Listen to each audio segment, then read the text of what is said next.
everyone, welcome to a very special show on ET Now. This is Priyanka Uppal.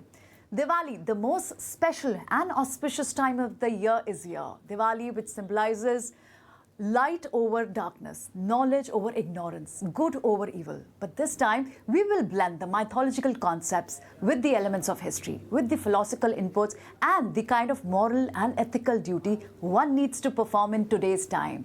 And to help me narrate this, decode these special concepts for you is a very special guest with me, is Amish Tripathi, who's the fastest selling author in the Indian history so far. Amish is known for his work like the Shiva trilogy, the Ramchandra series. Thank you so much, Amish, for coming and being part of this special show. Thank you. My pleasure, Priyanka, and happy Diwali to you. Happy Diwali to you too. Amish, there's a very special and a deep meaning behind the rituals that we perform on the festival like Diwali. Tell us that how can one keep in mind the philosophical insights while performing these rituals? What are some of the popular traditions one need to do on Diwali, and especially how do you celebrate Diwali? So there are many traditions associated with Diwali. Some are linked to Lord Krishna, some to the Devi, but the one that is most popular in today's day is that Diwali commemorates the day when Lord Ram and his wife, Goddess Sita, and Lord Lakshman returned to Ayodhya after defeating Raavan. And the legend goes that the citizens of Ayodhya lit lamps for him to show him, to welcome him home, to show him the way home. And that's a tradition that has become most popular in today's day. Yes. But look, if you look at all these traditions, they essentially celebrate a time of the year, the way our Indic traditions are as compared to the Western and the Middle Eastern traditions. Our way of life was always built around trying to bring harmony between ourselves and the natural flow of nature. Sure. What is called Ritu, the natural cycles of nature. So all those festivals, the way they emerge, they're on specific times, and you could have different celebrations to celebrate that specific time. So there's a specific celebration for Uttarayan, when the sun starts moving towards the north, or Dakshinayan, when it starts moving towards the south, or the equinoxes, or the Mahashivratri, the way it comes in. It's all there in the Indic calendar. Sure. And these festivals are to align us into the natural flow of nature. Right. This is very different from the Western approach. The Western approach was conquest of nature. And you see that in their modern lifestyle as well. That nature is a resource to be conquered. We men are the heroes, right? That's the approach, that human beings are the greatest creation of God. That's the Western approach. The Indian approach is that human beings are just another creation, just like everyone else. We are special, Sure. but as are others, as are the animals, and we have to work in harmony with other Nature, beings animal. and with nature. And nature is not a resource to be conquered, it's a goddess to be worshipped. Sure. That's, if you understand this basic thing, then it doesn't matter what form of god or goddess you're celebrating. You have to realize essentially our ancestors were bringing us back into alignment with nature. That's the essential logic. But Amish, do share some of your favorite memories of Diwali, or how do you perform the rituals? So from a young age, we are a Shaivite family. So for us, the biggest celebration used to be Mahashivratri, of course. But Diwali was also an extremely big festival for us. We got new clothes. We come from a middle-class background, so it's not that we would, and you know how poor India was when I'm 50 years old. So I've seen the pre-1991 relatively poor India. So getting new clothes was certainly a special thing. Special thing, yeah. Ma and Papa used to do a puja at home, which all of us would participate in. We'd get sweets, and then of course we'd have firecrackers. Yeah, that's the favorite memory for every kid, I believe. And that is truly, it's one of the key memories of Diwali. Right. And there is this, if you actually read some of our history books, the traditions of firecrackers and lighting lamps actually goes back centuries. Yeah. You never know if there were some scientific reasons for it as well. But It's a symbol of celebration. The tradition is certainly there. It Okay. goes back centuries. All right, so let's just go back into those mythological concepts also. Tell us that what can we learn from the character of Ram, even Sita, or for that matter, Raavan also, Hanuman, Lakshman? There's so much to learn from all of them, but from Lord Ram, perhaps we can learn how society becomes better if we actually follow laws. And certainly today's India, we can learn that. Right? Our culture is such that most of us Indians, कानून की धज्जियां उड़ाने में हमको मजा आता है. That is why we want to revise those concepts. Even if there is no benefit in it, we Indians just enjoy it. Perhaps that's who we are. We are a passionate, freedom-loving, loud, boisterous people, which is fair. I love that too. But maybe at times we should try and follow laws a bit, because it makes society more efficient. And we can learn that from Lord Ram. He always followed the code, he always followed the law. What to learn from Sita? Raavan, Sita Ma, we can learn strength of character.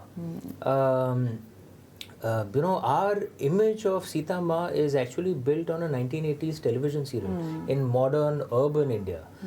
If you read the original Valmiki Ramayana, she's actually very different. She's not a warrior, but she's a very tough woman, very clear on what her priorities are, and what her rights are, what her duties are, what she needs to do, what role she plays in society. And there's a version of the Ramayana called the Adbhut Ramayana where she's a warrior. She's the one who kills Raavan. So there's how you can be strong, but just like Lord Ram, still be for the benefit of society. And from Raavan, it's the exact opposite, because he was strong, and his entire approach was, I don't care about society. If you think about it, all three of them actually, Lord Ram, Goddess Sita and Raavan, all three of them suffered. Their lives were difficult. But the reaction of Lord Ram and Goddess Sita was that the more they suffered, the more noble they would be. Got it. Right? Got it. That society was unfair to them, but they would be even kinder to society. It's a different reaction. Whereas Raavan's approach was, society hurt me, I will burn everything down. Right? We'll come down to this character more. And that leads to, it shows in the impact that they had, the lives that they led. Often life is not about what happens to you. It is actually about how you react to what happens to you. And what about Lakshman and Hanuman? From both of them, loyalty. Both of them in a way symbolize loyalty. But Lord Lakshman was loyalty with a heart that would get angry very often. Passionate loyalty, which has its own role to play, no doubt, right? But so often Lord Ram had to calm him down. From Lord Hanuman, we can learn the value of loyalty, but there's another lesson perhaps that we could learn. And I think that's particularly relevant for India. Lord Hanuman, if you remember the story, because of a curse, he had forgotten his powers. He didn't know how powerful he was. He was he had to be reminded of it, and then his powers emerged. Correct. Is India also a nation like that? We think of ourselves, I think we've already passed that stage, no? No, we still punch below our weight as a nation. We are the 5th largest economy in the world. We're the most populous country in the world, but I think the memory of the centuries of foreign rule are so deeply ingrained that we are still even foreigner scholars dwell in diffident. The making. We are still a little diffident, and at times we react unnecessarily aggressively, which is also actually a sign of diffidence and insecurity. Look, if you have core confidence in yourself, you react calmly to everything. But if you have a lack of confidence, either you're unnecessarily diffident, doormat ban jaoge, or you're unnecessarily aggressive, which is also not good. These are both signs of insecurity. You need to know your real strength. Hanumanji would never unnecessarily react, right? Because he knew how powerful he was. What a great way to put it. So like Hanumanji, perhaps, India needs to remember we're the only pre-Bronze Age culture that is still alive. We are the only ancient culture which fought our invaders and survived. Every other ancient culture was wiped out. Maybe we are on a path to, moving forward. We are developing. We are on the journey. But we need to remind ourselves, just like Lord Hanuman, We have more power than we think we do. Absolutely. That's why foreigners call us jewel in the making. All right. So, putting these concepts into perspective now, you spoke about, loyalty, sacrifice, even dharma. These all concepts existed way back.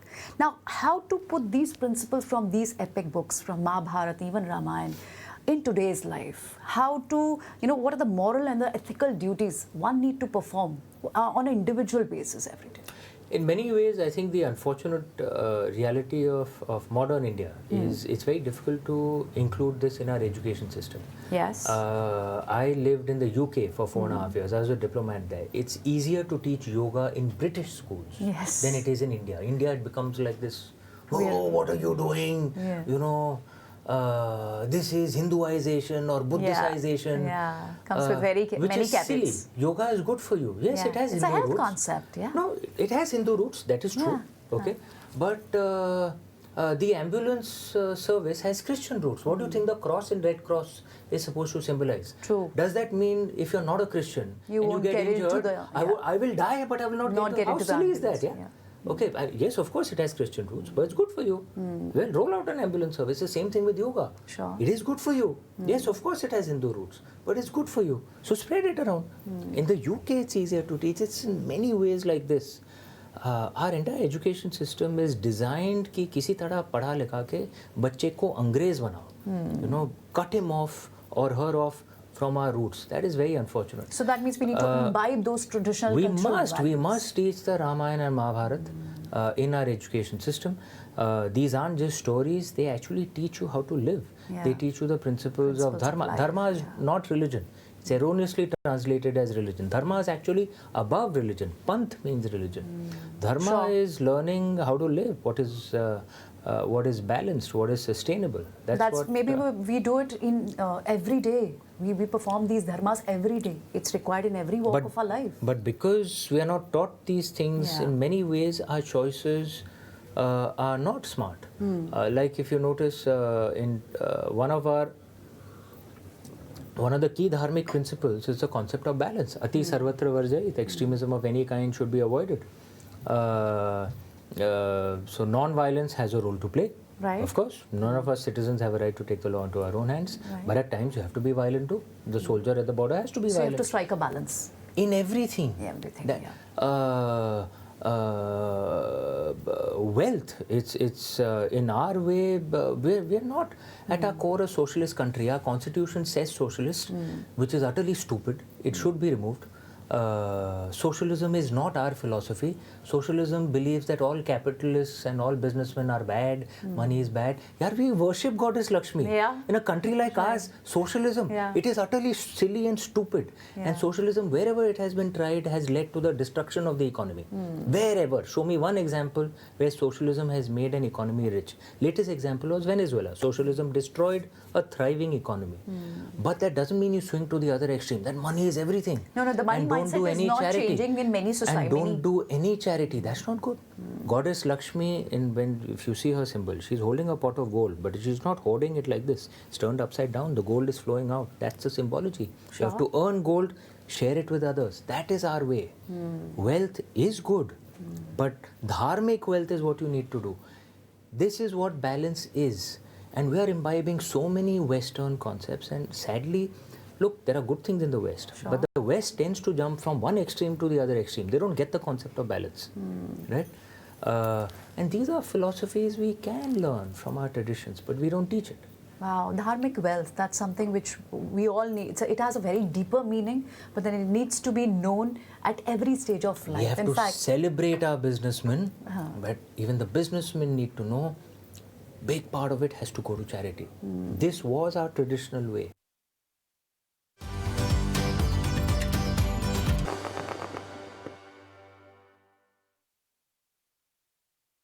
So now the kind of modernization we have done, Amish, this brings me to our next question to you now.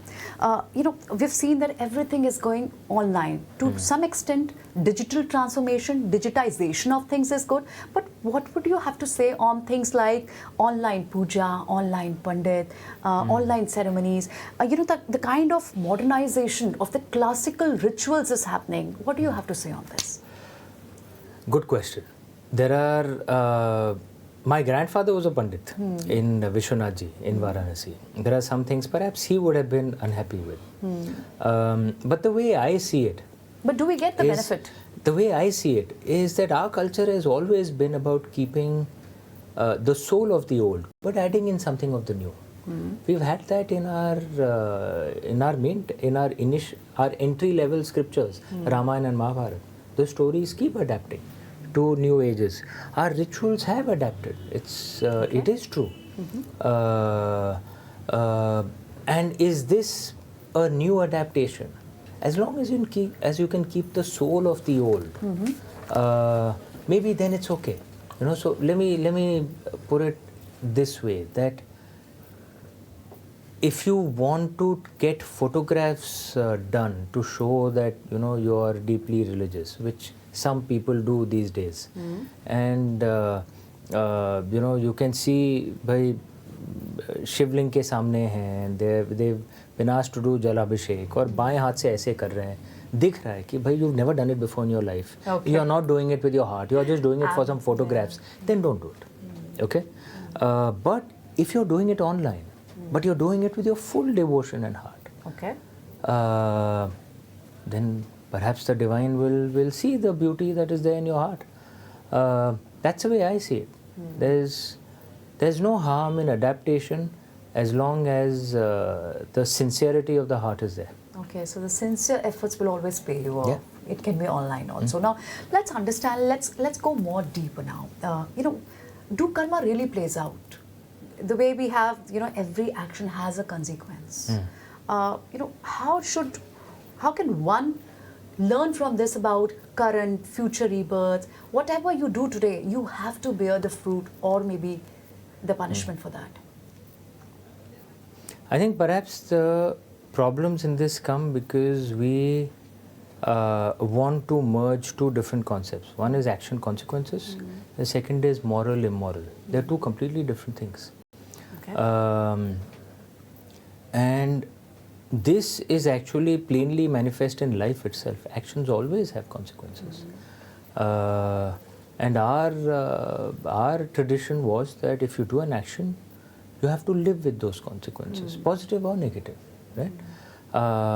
If you are going to be completely focused on partying and earning money and not staying at home, then 20 years later, you will realize maybe your children also don't care about you and your family is broken up. That's a consequence, and it's natural to expect it. Right? On the other hand, you can swing to the other extreme only at home, and 20 years later you will realize, I led a very boring life. Okay, again, that's a natural consequence. It's plainly manifest, it's the way it works. Moral immoral is a completely different It's a bigger concept. And it functions even at a country level. Actions have consequences. It's silly to not see that. If you're conscious about it, you will be more careful with your actions. True, absolutely. So and this is there in our scriptures as well. Lord Krishna was cursed by Ma Gandhari at the end of the Mahabharata, not the television serial. Right. I don't know if it was there in the television serial, but it's there in the text. But it's there in the text. Yes, it was there in the television. And why did Ma Gandhari curse Lord Krishna? Because she said, you could have stopped this war if you wanted to. Your actions have consequences and I am cursing you. And Lord Krishna, unlike the Western conception of God, God would have said, how dare you, this is blasphemy. Whereas Lord Krishna humbly folded his hands into Namaste and said, yes, Ma, this is the consequences of my actions and I will suffer it.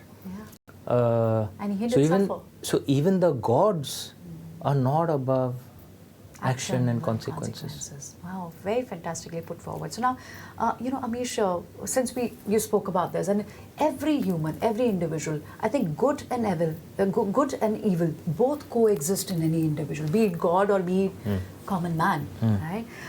Can we put this in context of Raavan, because we wanted to discuss this more in detail, or in fact any other character from Ramayana which you think of this concept very beautifully plays out? Is there a Sanskrit, in Vedic Sanskrit, is there a word for evil? I don't know. Doesn't exist. They didn't have that concept, so they didn't have a word for it. Okay. They didn't have a word for potato either, because potatoes are native to India, so they didn't have a word for it. In adharma is not evil. Adharma is imbalance. The way to see how, and it's in English, in my books, I might use the term evil. Okay. Right? Because I'm trying to appeal to those who may not have imbibed the traditional Indian way to explain that. But in Sanskrit, you don't need to explain it. Okay. Right? Burai is not evil. So the way to see this is actually going back to the earlier thing, action and consequences. Okay. And seeing the risks or whatever, the strengths and risks of whatever path you take. Raavan, in some ways, is a symbol of the risks of the path of knowledge. Okay. In our traditional way, there are different types of yogas, right? No, I asked you this question on purpose because in many countries, Ravana is worshipped. I Whereas mean, in a country like India, we see the he's a oldest demon. temple to the oldest temple to Raavan is actually in India, Yeah. in North India, in Kanpur, in Kannauj. Okay. Raavan was born close to Delhi, in Noida. Okay? Yeah. He's not originally from Sri Lanka or Tamil Nadu. He's actually a Delhi boy from Noida. Yeah. Okay. The example, and there are people who worship him in India also. Okay. A Brahmin community, by Okay. the way. Very rare. Okay. This fact is. No, it's there. But even those who worship him know what his faults were. Yeah. And his faults are clear. Whatever path you take to unite with God, yoga is a way to unite with God. You can do Gyan Yoga, Bhakti Yoga, Karma Yoga. Gyan is a path of knowledge, Karma is a path of action, Bhakti is the path of love. Each path has its strength and has its risks. In Bhakti, the risk is that you'll start hating that which you don't love. I love my God, all other gods are false. This is not there in India, but you see it in Western religion. That they feel they have to attack someone or even kill someone. Because you're worshipping the false god, I have to behead you. It's silly and stupid. They take extremist route. Which is completely silly. And you notice in the West, in the Middle East, all ancient cultures have been wiped out. They didn't just die out. They were wiped out. Why? It's a risk of the path of bhakti. It's very good to love someone. You don't have to hate something else for that. Sure. What is the path, the risk of the path of karma? Judgment. I won't go into the details of that. It's obvious. What is the path, what is the risk of the path of gyan? Ego. Okay. And you'll notice this across history. People who get knowledgeable, do you know who I am? Right? Ego is a very obvious risk that comes with knowledge. Raavan is the primary example of that. So it's not really, it's not as much about evil as about the risks that come with the path of knowledge. So anyone who's walking on the path of knowledge, Sure. who's trying to rise spiritually through the path of knowledge, must be clear. His usual risk is not hatred. Okay. His usual risk is not, his usual risk is ego. Okay. So he must be even more conscious to be humble. He must be even more conscious to control his ego. Otherwise he will become a Raavan and he'll destroy this life and he'll have to come back once again. Yeah, very beautifully explained. Amish, this puts me to the last question for this special show to you. Now, you know, your books are read by across the generations. And in many countries, even kids, teenagers, they also read these books. What is that, you know, what inspired you to reinterpret these Indian mythology concepts in a modern way? Very easy answer. Lord Shiva. My inspiration is Lord Shiva. There's a lovely, with all due respect to all other gods and goddesses of all religions, right? For me, it's Lord Shiva. There's a lovely Sanskrit line, Yadyat karma karomi tatakalam shambho tavaradhanam, that every action that I do, my Lord Shambho, my Lord Shiva, is a prayer in your honor. All right, thank you so much, Amish. Thank you. Happy Diwali, Shubh Diwali. Bahut shukriya for your time today. And There comes a time when your heart calls for you to arise. Plant your feet solid into the ground. Decide your own limits. And then break right through them. Become something more. It's my time to rise.